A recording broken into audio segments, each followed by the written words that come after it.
Dans un boudoir de la main, dont je ne vais pas me rappeler le nom, vivait, il n'y a pas longtemps, un hidalgo, de ceux qui en France ont retiré. Rondins antiques, vie de mer et rivière de chasse, un pot-au-feu, puis souvent des moutons que de bœufs, une vinaigrette, verse tous les soirs. Des aboutis de bétail le samedi, le vendredi de lentilles, et le dimanche, quelques pigeonneaux outre l'ordinaire, consumer les trois de son revenu. Le reste de parcelles en a pour pointe à francs et des choses de pain avec les pantoufles de même étoffe. Pour les jours les fêtes et un avis de Mercedes dit fils, dont il se faisait orner les jours de la semaine. Il a versé l'huile gouvernementale qui passait les caractères ignis qui n'atteignaient pas les vents et des plis. Un garçon de vie et de campagne qui se les vidait aussi bien qu'il maniait les serpettes. L'âge de notre hidalgo frisait la cinquantaine. Il était de comparaison robuste, mais de corps, c'est de Bicharge, formant un grand ami de la chasse. On a dit qu'il avait le surnom de Quisada ou Quisada, car il y a sur ce point quelques divergences entre les auteurs qui en ont écrit, bien que les conjectures les plus vraisemblables fassent entrer qu'il s'appelait Quijana. Mais cela importe peu à notre histoire. Il suffit que dans le récit des faits, on ne s'écarte pas d'un atome de la vérité. En effet, l'extrême clarté de sa prose les a ravisés. Et ce propos si bien entortillé lui semblait d'or, surtout quand il venait à lire ces de galanterie et de défis, où il fit trop un cri en plus d'un doigt. La raison de la raison, quoi ma raison bouffait, avait fili tellement ma raison qu'avec raison je me plains de votre beauté. Et de même quand il lisait, les lisait, qui d'abord, divinité divinement marquée pour ce goût, de ces lois tortifie et bouffo méritant de mérite que mérite votre grandeur. Avec ces propos et d'autres semblables, les pourgetillons perdaient le jugement. Il passait les nuits et se donnait la tortille pour les comprendre, pour les approfondir, pour les tirer les chats des sauterelles. Ce qu'Aristote lui-même n'aurait pu faire. Il s'y ressuscitait tout esprit pour cela.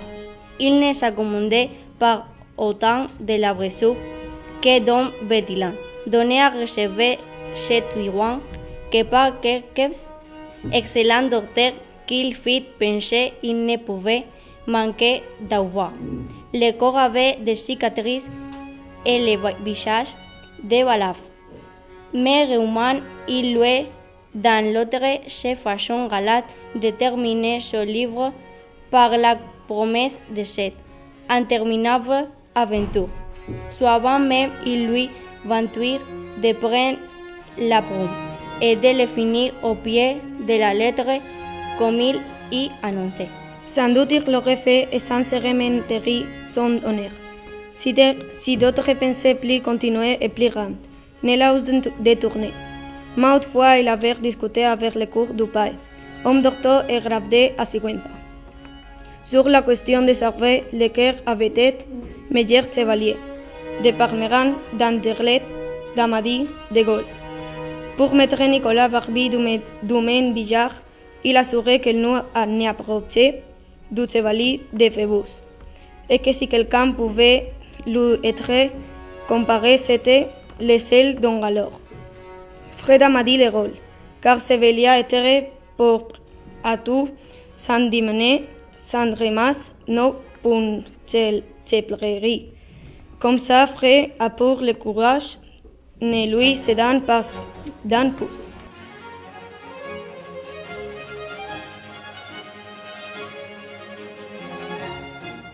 En un lugar de la Mancha, de cuyo nombre no quiero acordarme. No ha mucho tiempo que vivía un hidalgo de los de lanza en astillero, adarga antiguo, rocín flaco y galgo corredor. An ola of rather more beef than mutton, a salad on most nights, a scrap of Saturdays, lentil on Fridays, and a pigeon or so extra on Sundays, made away with 3/4 of his income. El resto de ella concluía sayo de velarte, calzas de velludo para las fiestas, con sus pantuflos de lo mismo, y los días de entre semana se honraba de su vellorí de lo más fino, Miałam przy sobie ochmistrzynię, która choć się do tego nie przyznawała, na 4. krzyżyk dobrze już nastąpiła, siostrzenicę, której jeszcze 20 wiosna nie zaświeciła, i porobczaka sprawnego do usługi w domu, i poza domem, i koło konia, i koło gospodarki. The age of this gentleman of force was bordering on 50. He was of a hardy habit, spare, one-featured, a very early riser and great sportsman. Quieren decir que tenía el sobrenombre de Quijada o Quesada, que en esto hay alguna diferencia en los autores que de este caso escriben, aunque por conjeturas verisímiles se deja entender que se llamaba Quijana. Pero esto importa poco a nuestro cuento, basta que en la narración de él no se salga un punto de la verdad. É pois de saber que este fidalgo, nos intervalos que tiña de ocio, que eran os máis do ano, se daba a ler libros de caballería, con tanta afición e gosto que se esqueceu quase de todo do exercicio de casa, e até da administración dos seus bens, e a tanto chegou a súa curiosidade e desatino neste ponto, que vendou moitas courelhas de semeadura para comprar libros de caballerías que ler. Mniejsza wszakże o to dla naszej historii. To rzecz główna w tym, żeby opowieść na jedno źródło z правдом się не разминка. И също като четеше във високите небеса, дето вашата божественост божествена със звездите и правихте дойствено вашето заслужение, лъжем, че заслужението на вашата великието. كان عنده بزاف د الحبوب. نشروا رواية من 1600 لهداب عربي في واحد بلاصة سميتو كان ما كنعرفوش. كان واحد راجل وكان سميتو نبيل. Cu această cauză, săracul cavaler pierdea conștiința și nu-l înțelegea sensul, să nu-l scoată și nici să-l înțeleagă în același timp. Tuvo muchas veces competencia con el cura de su lugar, que era hombre docto, graduado en Sigüenza, sobre cuál había sido mejor caballero, Palmerín de Inglaterra o Amadís de Gaula. Mas maese Nicolás, barbero del mismo pueblo, decía que ninguno llegaba al caballero del Febo, y que si alguno se le podía comparar era don Galaor, hermano de Amadís de Gaula, porque tenía muy acomodada condición para todo, y no era caballero melindroso ni tan llorón como su hermano, y que en todo lo de la valentía no le iba en zaga. Ba de la o bucată de vreme se scrintese de-a binelea, de atâta citit, ajungând să se creadă el însuși un cavaler rătăcitor fără prihană, coborât cu hârzobul din paginile îngălbenite.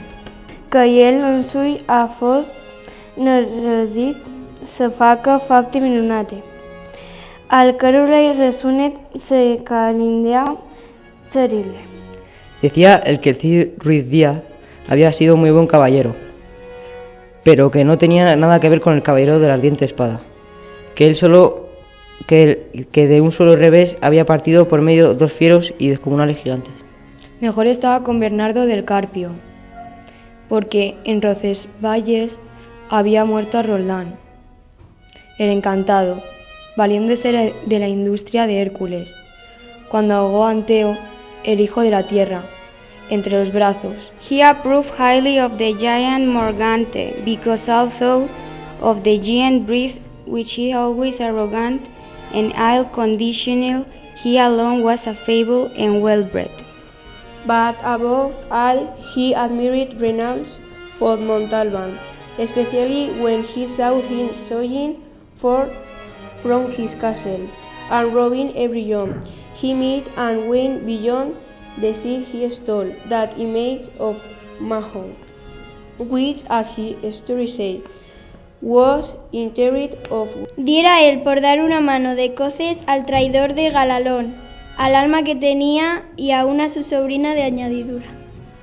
En efecto, rematado ya su juicio, vino a dar en el más extraño pensamiento que jamás dio loco en el mundo, y fue el que él pareció convenible y necesario, así para el aumento de su honra como para el servicio de su república.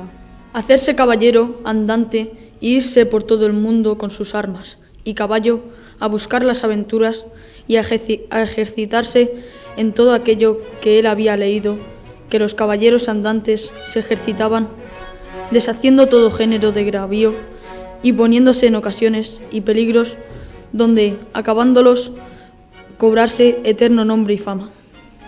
Already the poor man saw himself crowned by the might of his arm Emperor of Trebizond, at least, and so, led away by the intense enjoyment he found in these pleasant fancies, he set himself forthwith to put his scheme into execution.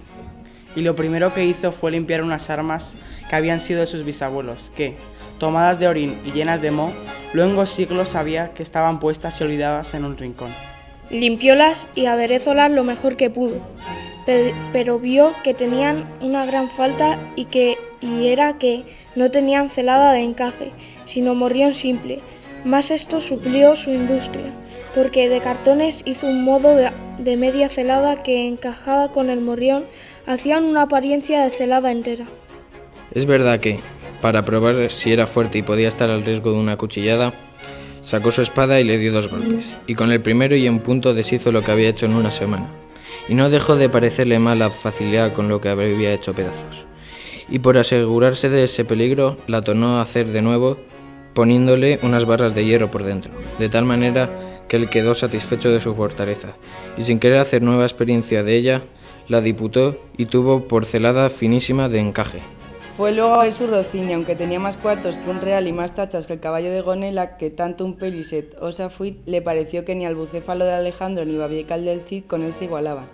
4 días se le pasaron en imaginar qué nombre le pondría, porque, según decía él a sí mismo, no era razón que caballo de caballero tan famoso y tan bueno, él por sí, estuviese sin nombre conocido. Y así procuraba acomodársele de manera que declarase quién había sido antes que fuese de caballero andantes y lo que era entonces, pues estaba muy puesto en razón que, mudando su señor estado, mudase él también el nombre, y le cobrase famoso y destruendo, como convenía a la nueva orden y al nuevo ejercicio que ya profesaba.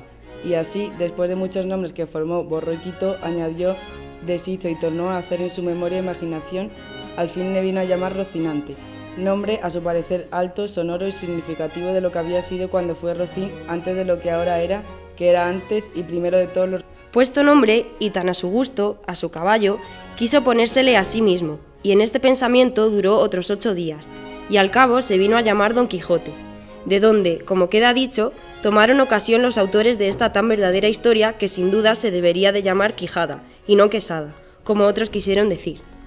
Pero acordándose que el valeroso Amadís no solo se había contentado con llamarse Amadís a secas, sino que añadió el nombre de su reino y patria, por hacerla famosa, y se llamó Amadís de Gaula, así quiso, como buen caballero, añadir al suyo el nombre de la suya y llamarse Don Quijote de la Mancha, con que a su parecer declaraba muy al vivo su linaje y patria, y la honrada con tomar el sobrenombre de ella. Limpias, pues, sus armas, hecho del morrión celada, puesto nombre a su rocín y confirmándose a sí mismo, se dio a entender que no le faltaba otra cosa sino buscar una dama de quien enamorarse, porque el caballero, andante sin amores, era árbol sin hojas y sin fruto y cuerpo sin alma. Decíase él, si yo, por malos de mis pecados o por mi buena suerte, me encuentro por ahí con algún gigante, como de ordinario les acontece a los caballeros andantes, y le derribo de su encuentro, o le parto por mitad del cuerpo, o finalmente le venzo y le rindo. ¿No será bien tener a quien enviarle presentado, y que entre y se hinque de rodillas ante mi dulce señora, y diga con voz humilde y rendida, yo, señora, soy el gigante Caraculiembro, señor de la ínsula Malindrania, a quien venció en singular batalla el jamás como se debe alabado caballero Don Quijote de la Mancha, el cual me mandó que me presentase ante la vuestra merced para que la vuestra grandeza disponga de mí a su talante? Oh, cómo se holgó nuestro buen caballero cuando hubo hecho este discurso, y más cuando halló a quien dar nombre de su dama. Y fue a lo que se cree que en un lugar cerca del suyo había una moza labradora de muy buen parecer, de quien él un tiempo anduvo enamorado, aunque según se entiende ella jamás lo supo ni le dio cata de ello.